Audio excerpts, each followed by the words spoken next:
Hello everyone, welcome back to my YouTube channel. So finally आपके लिए एक बहुत बड़ी अपॉर्चुनिटी आ चुकी है जिसका आप बहुत टाइम से वेट कर रहे थे।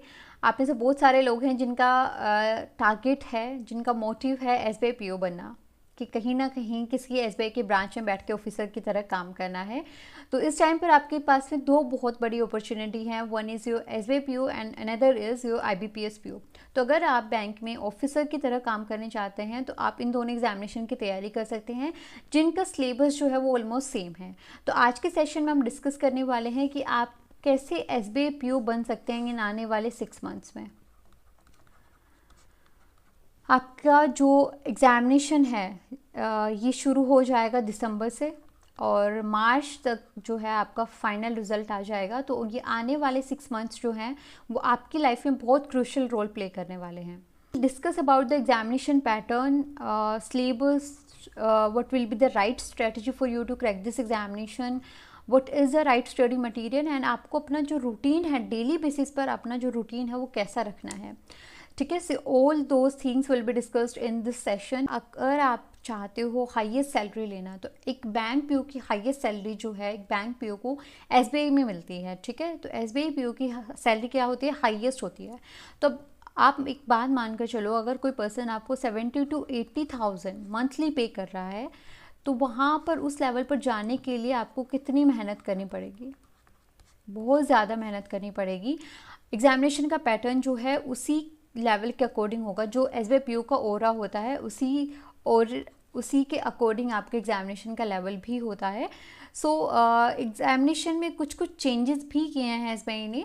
आप सबने नोटिफिकेशन आई होप बहुत अच्छे से पढ़ लिया होगा। नोटिफिकेशन को हम डिस्कस नहीं करेंगे but will move to the next step कि अब आपको तैयारी कैसे शुरू करनी है। ठीक है, सो ओवरऑल आपने देखा है कि आपका 6 मंथ्स का टाइम है। आपका प्रीलिम्स एग्जामिनेशन जो होगा वो यहाँ पर बोला है दिसंबर में हो जाएगा। जनवरी में आपका मेंस एग्जामिनेशन है। फेब या मार्च में आपका जो फेज़ 3 होगा वो होने वाला है, जिसमें एक चीज़ इंक्लूड की है उन्होंने, वो क्या है, आपका साइकोमेट्रिक टेस्ट है। साइकोमेट्रिक टेस्ट जो है वो इम्पोर्टेंट है आपके लिए, क्योंकि आप जिस ऑर्गेनाइजेशन में काम करने वाले हो, एक ऑर्गेनाइजेशन आपको अपॉइंट कर रही है, then they have the right, what is your mindset, they have a right to know about your mindset, about your behavior। क्योंकि वहाँ पर जब आप एक ब्रांच में एक ऑफिसर की तरह काम करते हो, आपको डिसीजंस लेने, you will be the one making decisions, you will have to communicate with customers, you have to do customer dealings. उसी के अकॉर्डिंग फिर जब आपका साइकोमेट्रिक टेस्ट हो जाएगा तो आपका साइकोमेट्रिक टेस्ट का जो रिजल्ट होगा, जो आंसर्स होंगे वो आपके जो इंटरव्यूअर होंगे वहाँ पर उनको प्रेजेंट किए जाएंगे और उसी के अकॉर्डिंग वो आपसे इंटरव्यू में क्वेश्चंस भी पूछेंगे। उनको पता चल जाएगा कि आप किस तरीके से सोचते हैं। ठीक है, चलिए इसके बाद में आपका फाइनल रिजल्ट आएगा मार्च में, और मार्च में आप कहीं एसबीआई पीओ बन जाएंगे और फिर कहीं एसबीआई पीओ की एक ब्रांच में बैठ के आप काम कर रहे होंगे। तो ये पूरा प्रोसेस जो रहेगा वो आपका 6 मंथ्स का है, एक 6 महीने की मेहनत है और लाइफ टाइम जो है वो उसके लिए आप सेटल हो जाओगे और you will be proud to say that you are working as an SBI PO. So what is the examination pattern, ये आपका एग्जामिनेशन पैटर्न है। प्री एग्जामिनेशन है जो आपका क्वालिफाइंग रहेगा, उसके बाद में मेंस एग्जामिनेशन के आपके मार्क्स जो हैं वो फाइनल लिस्ट में आपको हेल्प करेंगे जो जुड़ने वाले हैं, और इसी के साथ में आपका फेज़ 3 के जो मार्क्स होंगे वो भी काउंट होंगे। तो आपका ओवरऑल जो लिस्ट होगा, फाइनल लिस्ट बनेगा, वो आपके मेंस एंड फेज़ 3 के मार्क्स के अकॉर्डिंग लगेगा, जिसमें आपके जो मार्क्स होंगे वो ग्रुप एक्सरसाइज एंड इंटरव्यू के टोटल 50 मार्क्स होंगे। ठीक है, psychometric test will be qualifying, ये आपका सिर्फ क्वालिफाइंग होगा। अगर आप बैंकिंग एग्जामिनेशन को टारगेट कर रहे हैं तो you have to know that you have to target banking examination step by step. आपको स्टेप बाय स्टेप आपको ये examination step by step target करके चलना है। ऐसा नहीं है कि अभी से आप इंटरव्यू की तैयारी शुरू कर दोगे, नहीं, अभी आपको प्री की तैयारी करनी है और साथ में मेंस की भी तैयारी करनी है। अब मेंस के लिए आपको क्या पहले से तैयार करके चलना है उसके बारे में डिस्कस करेंगे। ठीक है, सो आपका जो प्रीलिम्स का लेवल आएगा वो क्या रहेगा, आपका ईजी टू मॉडरेट रहेगा।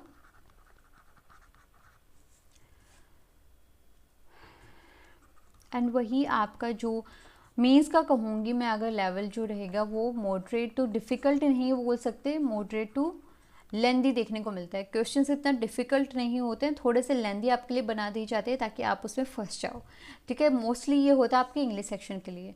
तो इंग्लिश का आपका सिलेबस ये है, क्वांट का ये सिलेबस है एंड रीजनिंग का ये है। कुछ कुछ चेंजेस हैं, लाइक आपका अगर आप देखोगे तो आपका यहाँ पर नंबर सिस्टम की जगह नंबर सीरीज़ देखने को आपको मिल सकता है। इसके चांसेस बहुत कम हैं, कभी कभी क्लर्क में क्वेश्चंस पूछ ले गए हैं तो आपके 1 से 2 क्वेश्चंस इसके भी पूछे जा सकते हैं, तो ये भी आपको पढ़ने हैं। और साथ में आपके डीआई के क्वेश्चंस आते हैं क्वांट में। सिर्फ मैंने अपने यूट्यूब चैनल पर बहुत सारे स्ट्रेटजी वीडियोस बनाई हैं एंड बहुत सारे लोग हैं जिन्होंने वो स्ट्रेटजी वीडियोस देखी भी हैं and I receive comments like कि आपकी कोई वीडियो देखी, उसके बाद में हमने बैंकिंग की तैयारी शुरू की और अभी हम बैंक में काम कर रहे हैं। तो जब ऐसे देखती हूँ तो मुझे खुद को बहुत अच्छा फील होता है एंड आई होप कि आज भी इस वीडियो को देखने के बाद में आप अपनी तैयारी बहुत अच्छे से करेंगे, बहुत शिद्दत से करेंगे एंड आप एक दिन जिस दिन सेलेक्ट हो जाएंगे उस दिन इस वीडियो के कमेंट सेक्शन में आकर लिखेंगे that you did it and you are now an SBI PO। PO जैसा नाम है उसी लेवल की आपको मेहनत करनी पड़ेगी। अगर आपके पास में अभी 1 ईयर का टाइम होता शायद आपको 6 से 8 घंटे की पढ़ाई करनी पड़ती और आपका काम चल जाता, पर अभी आपके पास में क्या है, सिर्फ 6 मंथ्स हैं। तो आपको जो अपनी मेहनत है, जो अपनी पढ़ाई है, उसको डबल करना पड़ेगा। यानी आपको 8 to 12 आवर्स से यहाँ पर पढ़ाई करनी पड़ेगी डेली बेसिस पर, तब जाकर कहीं आप SBI PO एग्जामिनेशन को क्रैक कर पाओगे। एंड बहुत सारे लोगों का ये होता है कि टाइम मैटर नहीं करता, स्टूडेंट्स टाइम भी मैटर करता है कि आप कितने आवर्स पढ़ाई कर रहे हो, क्योंकि जितना इस सिलेबस है उसको कवर करने के लिए आपको इतना टाइम लगेगा। तो आने वाले 6 मंथ्स के लिए आप just cut down all your distractions and totally focus हो कि आपका टारगेट जो है वो सिर्फ एग्जामिनेशन को क्रैक करना होना चाहिए, ठीक है। तो देखो स्टूडेंट्स, आपका जो अभी फ़िलहाल आप करेंगे वो हम बात करने वाले हैं प्रीलिम्स के बारे में। प्रीलिम्स में आप English section, quant section and reasoning section को कैसे कवर करेंगे, साथ में आपको मेंस के लिए क्या करना है। अभी से आपका GA सेक्शन जो है उसकी तैयारी करनी है, डेली बेसिस पर आपको करंट अफेयर्स पढ़ना है और साथ में आप डिस्क्रिप्टिव सेक्शन की भी तैयारी करोगे। अब डिस्क्रिप्टिव सेक्शन की तैयारी कैसे होगी, GA के लिए आप क्या पढ़ोगे, डेली बेसिस पर करंट अफेयर्स पढ़ोगे। डिस्क्रिप्टिव के लिए आपको क्या पढ़ना है, एडिटोरियल सेक्शंस पढ़ने हैं। फर्स्ट स्टेप जो है वो है आप सबसे पहले देखेंगे प्रीवियस ईयर पेपर्स। पिछले 2 या 3 साल में SBI का एग्जामिनेशन लेवल क्या रहा है, उससे आपको एक आइडिया हो जाएगा कि एग्जामिनेशन का लेवल आपके लिए क्या आएगा और किस लेवल की आपको मेहनत करनी है। जब आप ये सब कुछ कर लोगे उसके बाद में आपको सेकंड स्टेप जो करना है वो आपको अभी से स्टार्ट करना है, डेली न्यूज़पेपर रीडिंग। अगर आप पहले से करते हो तो बहुत अच्छी बात है, अगर नहीं करते हो तो शुरू कर दो, क्योंकि न्यूज़पेपर में क्या करना है आपको, न्यूज़पेपर रीडिंग आपको हेल्प करेगा इंग्लिश सेक्शन में, आपके जनरल अवेयरनेस एंड आपके डिस्क्रिप्टिव सेक्शन में, एंड लास्ट आपको आपके इंटरव्यू में भी हेल्प करेगा। So let's first discuss about the English section. देखो, इंग्लिश सेक्शन को आप डिवाइड कर सकते हो 3 पार्ट्स में। 1 is grammar, 2nd is vocab and the 3rd one is your reading skills या फिर रीडिंग कॉम्प्रिहेंशन आप बोल सकते हो। ग्रामर आप कहाँ से करोगे, बुक से पढ़ दोगे। बुक से आपको पढ़ना है ग्रामर सेक्शन, जितने भी बेसिक टॉपिक्स हैं वो आप सबसे पहले कवर करोगे। आपके पास में अभी 2 महीने हैं प्री एग्जामिनेशन में, तो आप कोशिश करो कि फर्स्ट मंथ में, जो पहला महीना है आपका फर्स्ट मंथ है, उसमें आप क्या करोगे, अक्टूबर में बेसिक टॉपिक्स कवर कर लो। इंग्लिश के भी, रीजनिंग के भी, क्वांट के भी, तीनों के ही बेसिक्स कॉन्सेप्ट्स जो हैं वो आप पढ़ लो आने वाले फर्स्ट मंथ में। और नेक्स्ट मंथ में आप क्या करोगे, सिर्फ और सिर्फ मॉक टेस्ट लगाओगे, प्रैक्टिस करोगे, ठीक है। साथ में आपको वोकैब पढ़नी है। देखो, vocabulary is very important for the English section, क्योंकि यहाँ पर ये आपका काफ़ी स्कोरिंग हो जाता है। अगर आप डेली बेसिस पर वोकैब पढ़ते हो, वो भी कहाँ से पढ़ोगे, आप न्यूज़पेपर से पढ़ोगे। I use to read the Hindu newspaper, तो आपको जो न्यूज़पेपर अच्छा लगता है वो आप पढ़ सकते हो। एंड देन रीडिंग कॉम्प्रिहेंशन, ये भी आपका कहाँ से कवर हो जाएगा, न्यूज़पेपर या फिर एडिटोरियल सेक्शन से कवर हो जाएगा। तो आपको इन तीनों चीज़ों पर काम करना है। अब देखो, आपको बुक्स कहाँ से मिलेंगी। सिर्फ मैंने जो ओवरऑल बुक्स ली थी, आप अगर चाहो तो आपके पास में बहुत अच्छे अच्छे कोचिंग इंस्टीट्यूट्स हैं। आप अड्डा 24/7 है, आपने सबने सुना होगा, वहाँ पर आपको फ्री जो है क्विज़ेस प्रोवाइड किए जाते हैं। आप अगर उनकी ऐप देखोगे तो वहाँ पर आप फ्री क्विज़ेस जो हैं उनसे उससे प्रैक्टिस कर सकते हो। तो ओवरऑल ये आपका सिलेबस रहेगा और आपको ऐसे ही तीन पार्ट्स में डिवाइड करके इंग्लिश सेक्शन को कवर करना है, ठीक है।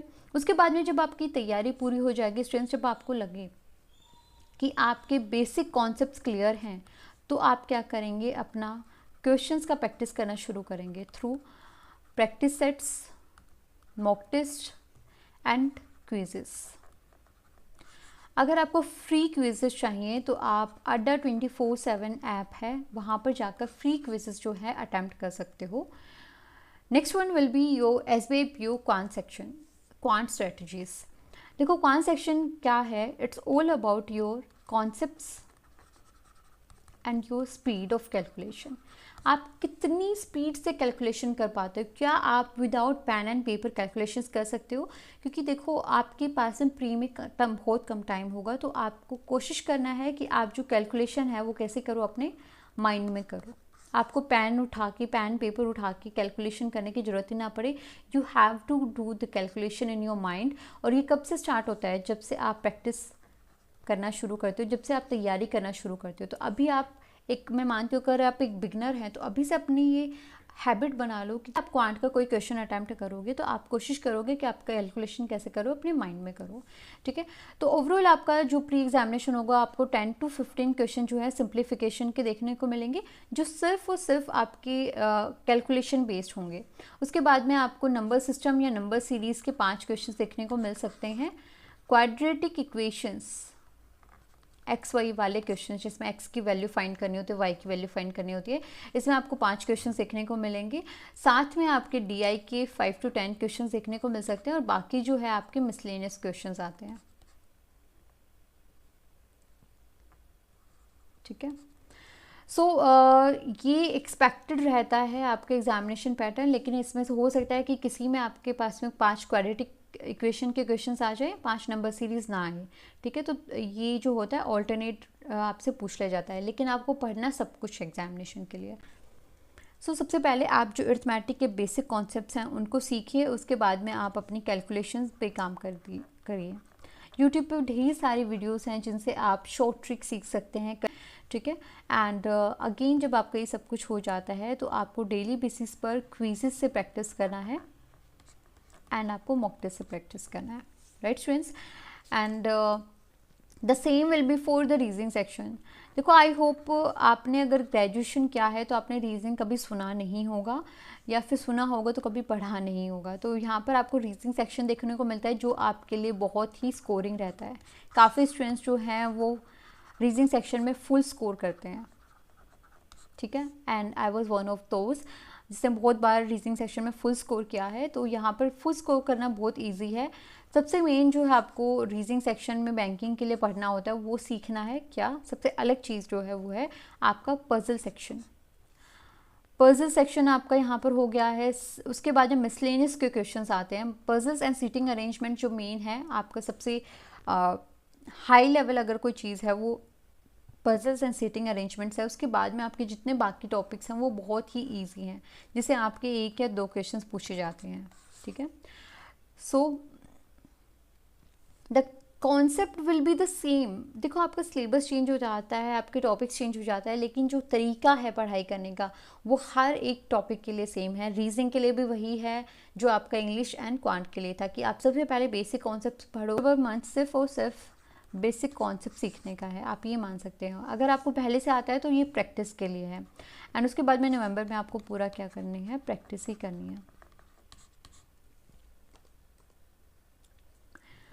सो SBI PO स्टडी मटेरियल। देखो स्टूडेंट, स्टडी मटेरियल में आपका क्या मैटर करता है, स्टडी मटेरियल में आपके आते हैं बुक्स, आपके आते हैं डेली बेसिस के quizzes, and most important is your mock test. Since आपको पता है कि आप ये 3 चीज़ें ही हैं जो आप डिसाइड कर देती हैं कि आपका एग्जामिनेशन क्लियर होगा या नहीं होगा। क्योंकि एक गलत बुक अगर आपने पढ़ ली, अगर आपने कोई भी मॉक टेस्ट ऐसा लगा लिया जो आपके एग्जामिनेशन पैटर्न के नियर बाई नहीं है, वो बहुत ही डिफरेंट लेवल है, तो आपके लिए बहुत डिफ़िकल्ट हो जाएगा। इसलिए जो लेवल होना चाहिए आपके क्वेश्चंस का, आपके मॉक टेस्ट का, वो एग्ज़ामिनेशन से ना कम हो ना ही बहुत ज़्यादा हो, अराउंड आपके एग्ज़ामिनेशन लेवल का ही होना चाहिए। या फिर थोड़ा बहुत, अगर मैं मानती हूँ अगर आपका 10 लेवल आता है एग्ज़ामिनेशन की डिफ़िकल्टी का, तो आपका जो मॉक टेस्ट होना चाहिए उसकी लेवल जो होनी चाहिए वो 15 होनी चाहिए डिफ़िकल्टी की, ना कि 20 या 30। काफ़ी मॉक टेस्ट मैंने देखे हैं, मैंने ट्राई किए थे, मैं नाम नहीं लूँगी उनका, तो मैंने देखा कि उनका जो लेवल है वो बहुत हाई है। तो जब आप बहुत हाई लेवल के क्वेश्चंस करते हो तो आप स्कोर नहीं कर पाते हो, वहीं पे आपका मोरल डाउन हो जाता है और आपको लगता है कि आप जो है वो कहीं लैग कर रहे हो। तो स्टूडेंट्स हमेशा क्या करना है, आपको up to the examination level के क्वेश्चंस करने हैं। एंड साथ में आपको क्या करना है, मॉक टेस्ट इसलिए ज़रूरी है कि वो आपको दिखाता है आपकी रैंक, कि आप कहाँ स्टैंड करते हो, आपके कंपटीशन में कौन है। हमेशा कोशिश करो कि आपका जो परसेंटाइल आता है, आपके मार्क्स कितने आ रहे हैं दैट डजंट मैटर, लेकिन आपका परसेंटाइल, आपकी जो रैंक होनी चाहिए वो टॉप 1000 में होनी चाहिए, ठीक है। या फिर मैं बोलूँगी टॉप 10% में अगर आपकी रैंक है, अगर वहाँ पर 10,000 बच्चे टेस्ट दे रहे हैं, अगर आप टॉप 1000 में आ रहे हो, तब आप सोच कर चलो कि yes you have a chance of clearing this examination. अगर उससे कम है तो आपको बहुत ज़्यादा मेहनत करने की ज़रूरत है, ठीक है। तो इसलिए कोशिश करो हमेशा टॉप 10% में रहने की, राइट। तो आपको स्टडी मटेरियल कहाँ पर मिलेगा, free study material. So play store से आपका द 24/7 ऐप डाउनलोड करके यहाँ पर ओपन करना है। उसके बाद में आप यहाँ पे सिलेक्ट कर सकते हो कि आपको किस एग्ज़ामिनेशन के लिए तैयारी करनी है। तो हम बैंकिंग सेलेक्ट करेंगे, ठीक है। तो अब यहाँ पर आप क्लिक करेंगे तो आपको देखने को मिलेगा, यहाँ पर देखो आपको करंट अफेयर्स भी दिखा रहा है, डेली क्विज़ेस है। तो हम सबसे पहले जाएंगे डेली क्विज़ेस में। अब यहाँ पर आपको क्या करना है, अगर आप चाहते हो फुल लेंथ मॉक टेस्ट करना तो उसका ऑप्शन भी है आपके पास में। ये आपके फुल लेंथ मॉक टेस्ट हैं जो बिल्कुल फ्री हैं आपके लिए। और साथ में जो मैं आपको बता रही हूँ कि आपको डेली जो देखो प्रैक्टिस करनी है। आपने क्या पढ़ लिया, आपने बुक्स पढ़ ली हैं, बुक्स पढ़ने के बाद में आप जो प्रैक्टिस करोगे ना, वो डेली क्विज़ेस कहाँ से प्रैक्टिस करोगे, यहाँ से। देखो कितने क्वेश्चंस हैं। अगर आप डेली बेसिस पर भी ये क्वेश्चंस अटैम्प्ट करते हो तो आप एग्ज़ामिनेशन के लिए इतने अच्छे से तैयार हो जाओगे कि आपको ना टाइमिंग से डर लगेगा, ना आपको अपनी एक्यूरेसी पे डाउट होगा कि मेरे क्वेश्चन गलत हो जाएंगे, क्योंकि जितनी भी मिस्टेक्स हैं वो आप यहीं पर कर लोगे, ठीक है। यहाँ पर आप देखोगे क्वांट सेक्शन में भी आपके जो क्विज़ेज़ हैं वो हैं, यहाँ पर हैं। तो ये मैंने ऐसे ही एक यहाँ पर किया था सबमिट। तो आप क्या करोगे, यहाँ पर देखोगे अगर आपने सबमिट कर दिया है टेस्ट करने के बाद में, तो यहाँ पर आपको आपकी रैंक भी शो होती है, आपको अपना सॉल्यूशन भी देखने को मिलता है कि अगर आपको कोई भी ऐसा क्वेश्चन है जिसका सॉल्यूशन नहीं आता है तो आप यहाँ पर सॉल्यूशन से देख सकते हो। देखो स्टूडेंट्स, मैं आपकी तरह एक स्टूडेंट थी, मैंने भी तैयारी की है। तो मैं डेली बेसिस पर क्विज़ेस ज़रूर करती थी ताकि मेरी स्पीड मेंटेन रहे, क्योंकि जब हम ऑफलाइन पढ़ते जाते हैं, हम क्वेश्चंस की प्रैक्टिस करते जाते हैं, तो हम टाइमिंग से कहीं ना कहीं पीछे हट जाते हैं। तो बहुत सारे स्टूडेंट्स का ये इशू रहता है कि स्पीड नहीं आती है। तो स्पीड कैसे आएगी, यहाँ से आएगी, ठीक है। तो जब आप डेली बेसिस पर ये क्वेश्चंस की प्रैक्टिस करोगे तो आपकी स्पीड बहुत अच्छे से मेंटेन हो जाएगी। तो ओवरऑल आप अगर एक बिगनर हैं, बेसिक आप पढ़ाई कर रहे हैं, तो आपके लिए बहुत अच्छी अपॉर्चुनिटी है। फ्री स्टडी मटेरियल आपको यहाँ पर मिल जाएगा। So I hope this will help you. तो ये सब था आपका अबाउट योर स्टडी मटेरियल। अब आपका डेली रूटीन क्या होना चाहिए। Since let's talk about the mornings. Morning में क्या करना है, आपको न्यूज़पेपर रीडिंग करना है, जो मैंने आपको बताया, जो आपको हेल्प करेगा वोकैब, इंग्लिश, रीडिंग। इंटरव्यू में बता नहीं सकती हूँ न्यूज़पेपर के कितने बेनिफिट्स हैं आपके लिए। उसके बाद में आपको डेली बेसिस पर करंट अफेयर्स पढ़ना है। करंट अफेयर्स मैंने अभी जो ऐप बताया है अडर 24/7 का, उस ऐप से भी आप पढ़ सकते हो। उसके साथ में उनके जो डेली क्विजेज होते हैं उससे भी आप प्रैक्टिस कर सकते हो। जैसे आज आपने करंट अफेयर पढ़ लिया, इसी से रिलेटेड क्वेश्चंस आपको नेक्स्ट डे को देखने को मिलते हैं, तो आप वो क्वेश्चंस प्रैक्टिस करिए। तो इससे क्या होगा, आपका करंट अफेयर्स का रिविजन भी होता चलेगा और आपका ओवरऑल टॉपिक भी काफ़ी स्ट्रॉन्ग हो जाएगा, ठीक है।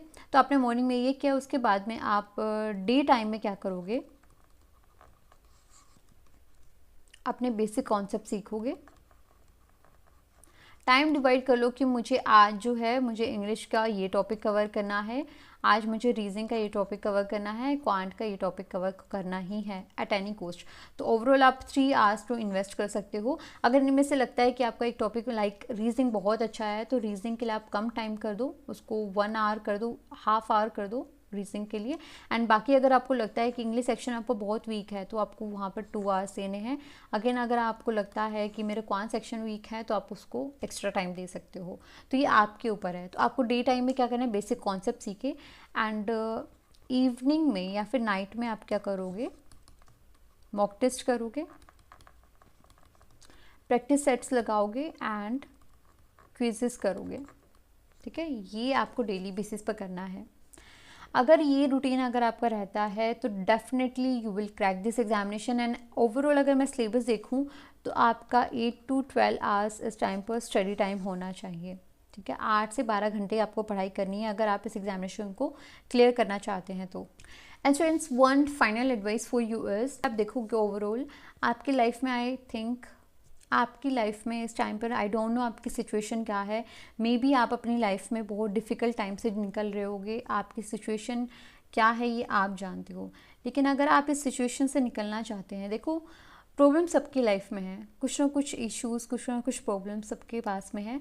तो अगर आप इन प्रॉब्लम से निकलना चाहते हैं तो उसका सॉल्यूशन सिर्फ एक है कि आपको ये जॉब चाहिए। ठीक है, तो आप ये सोच लो डू एंड डाई सिचुएशन है, इसे मेहनत करो इस एग्जामिनेशन के लिए, एग्जामिनेशन दोबारा देना ही ना पड़े, इतना कुछ भी नहीं है। अगर आपको कोई कहता है ना कि फर्स्ट अटैम्प्ट में क्लियर नहीं कर सकते हो तो उसकी बातें नहीं सुनी है।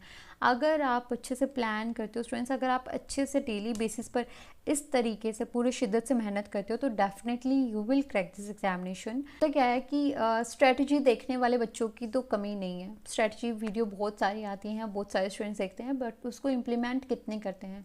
कुछ 10% होंगे, जो मैंने आपको पहले बात की, कुछ 10% होंगे इनमें से जो इम्प्लीमेंट करेंगे, जो सही में मेहनत करना शुरू करेंगे और एग्जामिनेशन को क्रैक कर ले जाएंगे। ठीक है, सो ऑल द बेस्ट। खुद को डिस्ट्रैक्शन से दूर रखो, नेगेटिविटी से दूर रखो, अपना माइंडसेट क्लियर रखो कि मेरा अभी टारगेट सिर्फ एक है, एग्जामिनेशन क्लियर करना। एंड उसके बाद में मुझे जो कुछ भी करना है वो सब कुछ एग्जामिनेशन क्लियर करने के बाद में है। ठीक है, so all the best for you examination and thank you so much for watching this session and we'll see you in the next one.